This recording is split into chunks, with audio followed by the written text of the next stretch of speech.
Samantala humarap sa media sina Senator Rodante Marcoleta at Senator Amy Marcos isang araw matapos ang pagpapatuloy ng Blue Ribbon Committee hearing sa katiwalian sa flood control projects.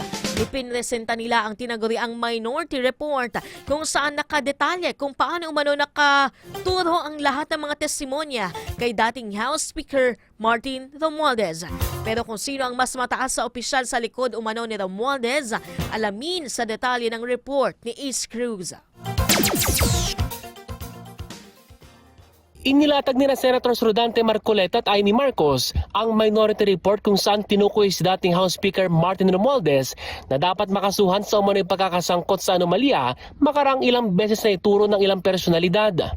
For example, Gutesa, tinuro si Saldico and Martin Romualdez. Si Diskaya, nabanggit din ang pangalan ni Martin Romualdez.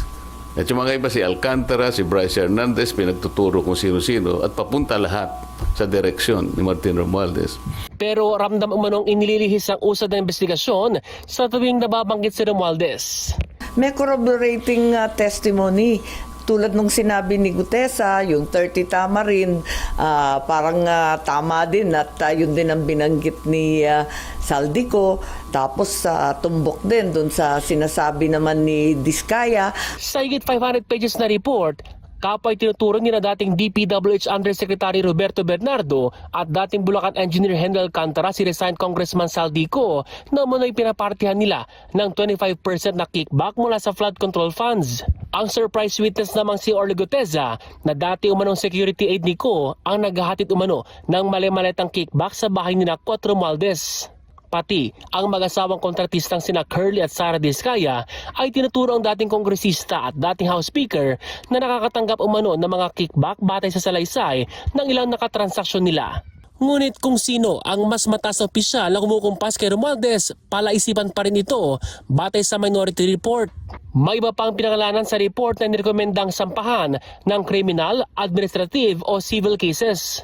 Pero 6 lamang sa 9 na minority senators ang pumirma sa minority report kabilang sina Marcoleta, Marcos, Bongo, Robin Padilla, Jingo Estrada at Ronald De La Rosa. Hindi pumirma sina Alan Peter Cayetano, Joel Villanueva at Francis Escudero. Ipinadalang report kay Senate President Vicente Soto III noong December 10, 2025. We relied on their collective and individual testimonies. So, kaya namin na itong findings na ito. Gate ng 2 senador, nakulangan sila sa Blue Ribbon Committee hearing nitong Lunes dahil bigong maungkat ang mas malalim na issue.